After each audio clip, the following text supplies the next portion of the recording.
Well, not many showbiz relationships survive, but one of the most endearing and enduring Hollywood love stories was between Paul Newman and Joanne Woodward.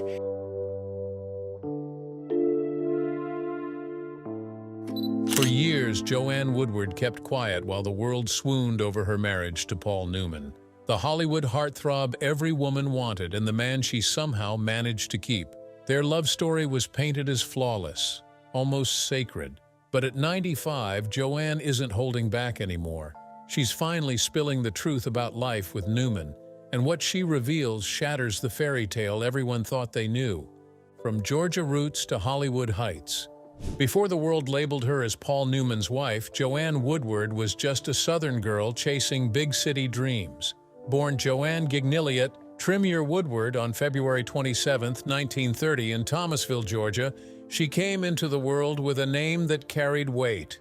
Those middle names, rooted in old Huguenot heritage, hinted at a girl destined to stand out.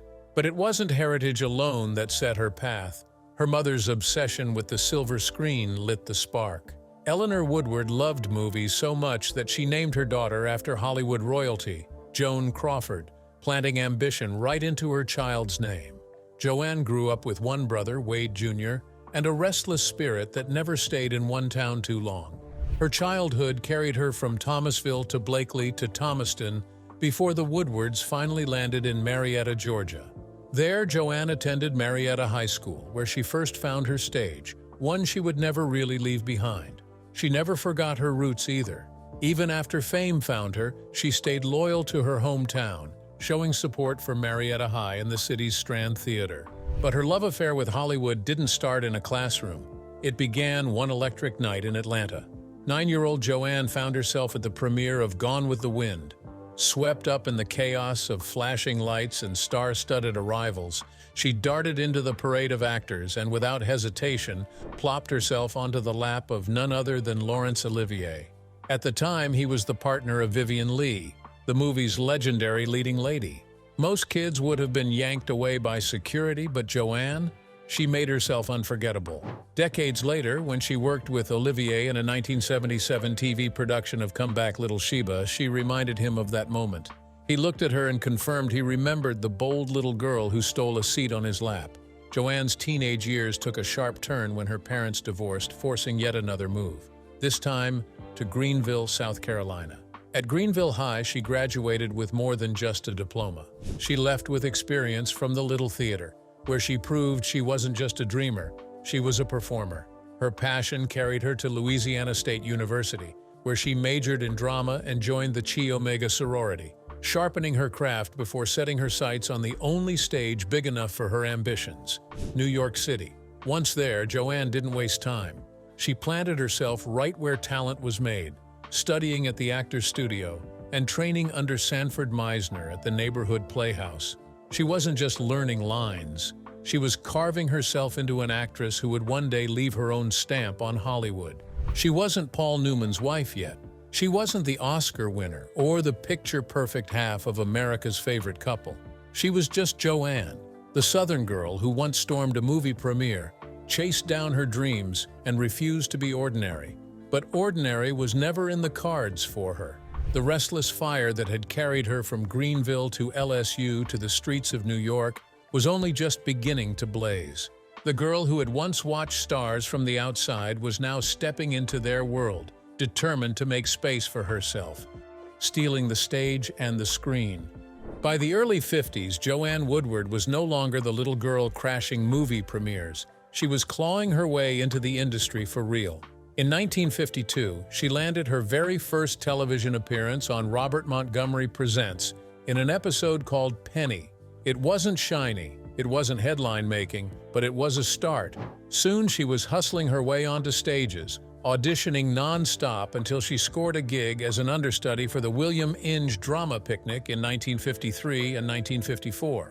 And here's where fate walked in. Backstage, she crossed paths with Paul Newman. At the time, he was still married to his first wife, Jacqueline Witt. But the connection between him and Joanne was undeniable. The man who would become her great love entered her orbit right there, behind the curtain of a Broadway play. Television became Joanne's testing ground. She was everywhere, popping up in shows like Tales of Tomorrow, Goodyear Playhouse, Danger, the Philco Goodyear Television Playhouse, the Ford Television Theater, and Omnibus. She wasn't a star yet, but she was laying down track, showing up again and again until Hollywood couldn't ignore her. Her big-screen debut came in 1955 with Count Three and Pray, a post-Civil War Western where she played a tough orphan. The role put her on the map, and Fox signed her to a long-term contract. By 1956, she was headlining A Kiss Before Dying, starring opposite Robert Wagner as a wealthy heiress in a thriller that hinted at just how magnetic she could be on film. She even slipped back to Broadway with The Lovers, and while the show didn't last long, Joanne's hunger for stage and screen never dimmed. But then came 1957, and everything changed. Joanne Woodward stunned the world in The Three Faces of Eve. Playing a woman with three personalities, a housewife, a seductive rebel, and a balanced young woman, she delivered a performance so layered and complex that critics couldn't believe they were watching the same actress in one film. The Academy couldn't either. Joanne walked away with the Oscar for Best Actress wearing a dress she had stitched together herself. No designer gown, no Hollywood styling, just Joanne, raw talent, and a needle and thread. It was the kind of underdog moment that etched her into history. From there, she became Fox's leading lady. Films like No Down Payment and The Sound and the Fury with Yul Brynner cemented her status. Sidney Lumet cast her alongside Marlon Brando and Anna Magnani in The Fugitive Kind. The film didn't light up the box office, but Joanne's collaborations with Paul Newman were stealing the spotlight. Together, they starred in From the Terrace, which she later admitted she loved mostly because she thought she looked like Lana Turner, and then Paris Blues, proving their chemistry was as potent on-screen as it was off. In 1963, Joanne took a bold step into burlesque for The Stripper, working closely with Gypsy Rose Lee to perfect her moves. By the mid-60s, she was holding her own against giants like Sean Connery in A Fine Madness and captivating audiences in A Big Hand for the Little Lady. But it was Rachel, produced and directed by Newman, that gave her one of her most heartfelt performances, playing a lonely schoolteacher searching for love. The role earned her another Oscar nomination, solidifying her as more than just Mrs. Newman. By the late 70s, Joanne's career stretched across every medium. She starred with Burt Reynolds in The End, appeared in the Emmy-winning See How She Runs, and reunited with Laurence Olivier in Comeback, Little Sheba, reminding him once more of that night she had jumped into his lap as a child. In 1979, she directed an episode of Family, proving she wasn't just an actress.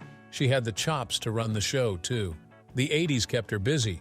She appeared in The Shadow Box, Crisis at Central High, returned to Broadway in Candida, 1981 and 1982, and starred alongside Newman again in Harry and Son. On TV, she shone in Do You Remember Love, 1985, which earned her another Emmy. And when she wasn't acting, she was writing and directing, adapting Shirley Jackson's Come Along With Me in 1982, and taking on Tennessee Williams in The Glass Menagerie. Joanne wasn't just collecting roles, she was collecting accolades, multiple Emmys, an Oscar, and even recognition as a producer for Broadway's Dreamers, the legacy of the group theater. She managed to prove decade after decade that she wasn't defined by her husband, her marriage, or even the Hollywood machine. She carved out her own name. From television to stage to film, Joanne Woodward built a career on daring choices, raw performances, and an authenticity that made her stand out in a sea of Hollywood polish. She wasn't chasing glamour, she was chasing the work, and in doing so, she made herself unforgettable. But Joanne's story was never just about the work. It was also about the man who stood beside her for 50 years, through the triumphs and the heartbreaks. Because as much as she built her own legacy, she also helped build one of the greatest love stories Hollywood has ever known. A partnership-turned-love story. Paul Newman and Joanne Woodward's love story wasn't just another Hollywood fling. It became the gold standard for what a lasting marriage in show business could look like. They were married for half a century, from 1958 until Newman's death in 2008. And through those decades, they built a life that mixed passion, family, heartbreak, and legacy. The connection started quietly. They first connected during the Broadway play Picnic, where Newman was still married to Jackie Whitty. Joanne wasn't instantly smitten.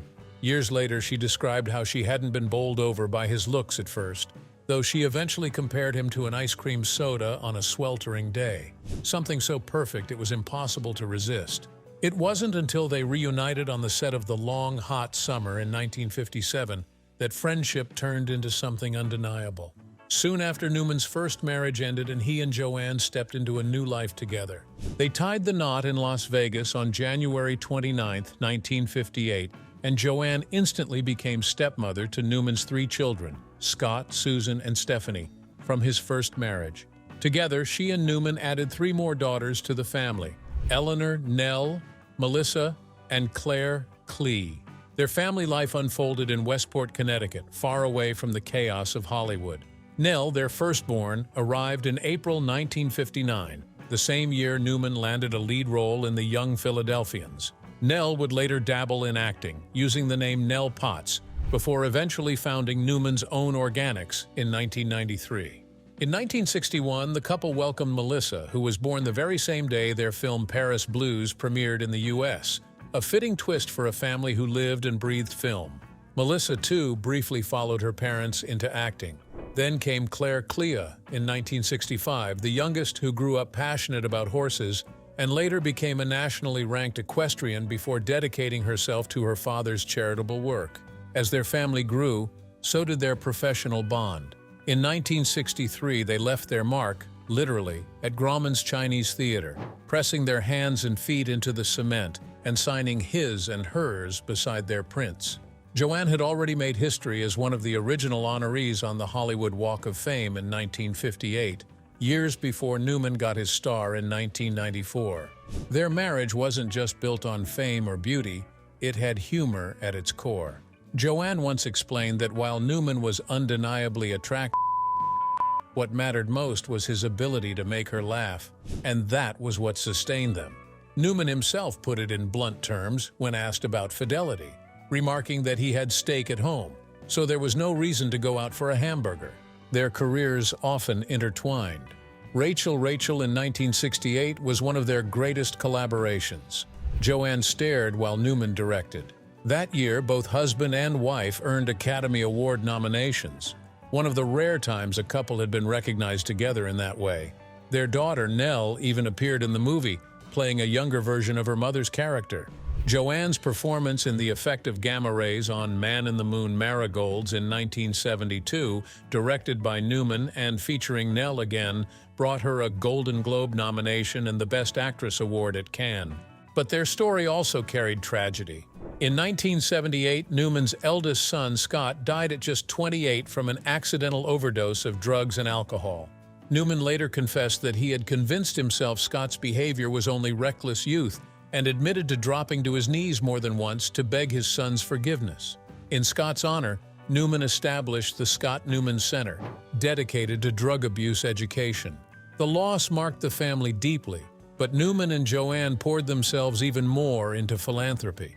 In 1988, they founded the Hole in the Wall Gang Camp in Ashford, Connecticut, a haven where children with serious illnesses could experience joy and friendship at no cost. It became one of Newman's greatest passions, with celebrities rallying to support the cause. Newman once explained that acting hadn't stripped him of his duty as a citizen. He still had a responsibility to give back.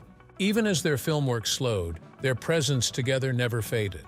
Their final on-screen collaboration came in 2005 with the HBO miniseries Empire Falls. Both were nominated for Emmy, Golden Globe, and SAG awards, and Newman swept the categories. It was a fitting final act for a couple who had spent decades elevating each other's work. Behind closed doors, their love remained steady. In 2008, they quietly celebrated their 50th wedding anniversary, a milestone few Hollywood couples ever reach. Joanne once reflected that beauty fades and doesn't last forever, but having a partner who could make her laugh every single day was the greatest gift. That same year, Paul Newman lost his battle with lung cancer. He died on September 26, 2008, at his farmhouse in Westport, surrounded by family and friends. He was 83. For 50 years, Newman and Woodward defied the Hollywood odds. Their marriage was built on humor, loyalty, and an unshakable partnership. They were lovers, collaborators, and philanthropists. Above all, They were proof that even in a world built on illusion, a real love story could endure. The many tragedies of Joanne Woodward's life. Joanne Woodward turned 95 in February. One of the last great stars from Hollywood's golden age, she spent her birthday far from the cameras, quietly tucked away in Connecticut. Once the industry's darling, an Oscar winner, Paul Newman's wife, the woman who seemed to have it all, Joanne has been out of the spotlight for over a decade. Her last film role was in Philadelphia in 1993. Her last TV appearance was in 2005, when she acted alongside Paul in Empire Falls. And her last public appearance, 2013. Since then, silence. After Paul's death in 2008, Joanne stepped back completely. The couple's lavish Manhattan penthouse, the one that hosted endless parties with celebrity friends, went up for sale in December 2024 for nearly $10 million. The glamour is gone. Today, Joanne lives in the family's old 19th century home in Westport, Connecticut, the house she and Paul bought to raise their daughters away from the chaos of California. It's where they built a real life. It's also where Paul died, and where Joanne now spends her final chapter. But behind this quiet retreat lies the weight of a devastating truth. In 2007, just days before Paul learned he had terminal cancer, Joanne was diagnosed with Alzheimer's at 77. She retreated from public life almost overnight. Her daughters became her anchors, Westport became her refuge, and the Hollywood star everyone thought had everything slowly faded from view. When Ethan Hawke worked on The Last Movie Stars, a 6-part docuseries about Joanne and Paul, he revealed why the family wanted it made urgently. The point was to release it while Joanne was still alive, while she could still glimpse it, even 15 years into Alzheimer's. The documentary wasn't just about Paul and Joanne's legend, it was about giving her something back before time took it all away. From the outside, Joanne Woodward's story looks like a dream. Fame, awards, beauty, and the love of one of Hollywood's most coveted men. But behind the sparkle, her life has been marked by heartbreak, loss, and battles most fans never knew about. And that's where the illusion cracks. At 95, Joanne Woodward finally breaks silence on Paul Newman. For decades, Joanne Woodward kept her silence. While the world worshipped at the altar of her marriage to Paul Newman, Hollywood's blue-eyed god, she sat quietly, smiling, gracious, and unshakable. Theirs was branded the love story of the century, a golden couple immune to scandal, heartbreak, or fracture. But now, at 95, Joanne isn't entertaining the fairy tale anymore. What has begun to seep out from those closest to her, and from Paul himself through his posthumous memoir, is a portrait of a marriage far messier than the legend allowed. And it's a story that proves even Hollywood royalty couldn't escape the sting of betrayal, temptation, grief, and regret. When Joanne Woodward and Paul Newman first locked eyes in 1953, both were working as understudies on the Broadway play Picnic. Paul was already married, tied down with 3 children, but his attraction to Joanne was instant and mutual. The connection was magnetic, so strong it ignited an affair that would unravel his first marriage, and years later, set the foundation for a union hailed as one of Hollywood's most enduring.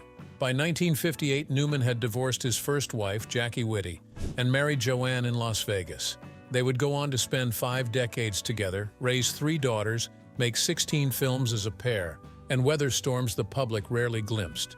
To the outside world, they were untouchable, devoted, passionate, and perfectly balanced. But inside the family home, the reality was never that simple. Their daughter Melissa once described the marriage as complicated, pointing out that people clung to a fairy tale version of her parents that simply wasn't real. Life at home wasn't all sweetness and light.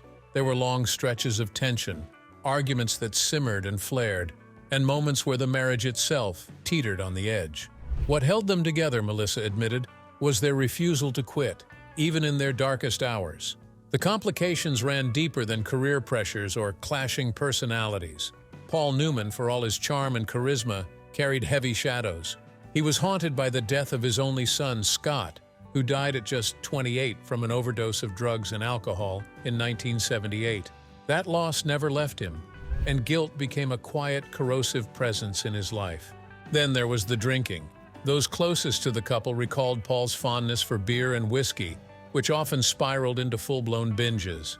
Joanne, who bore the brunt of late nights and drunken absences, once drew a firm line in the sand. She made it clear she wouldn't tolerate a husband who staggered home from supposed work, too wasted to function.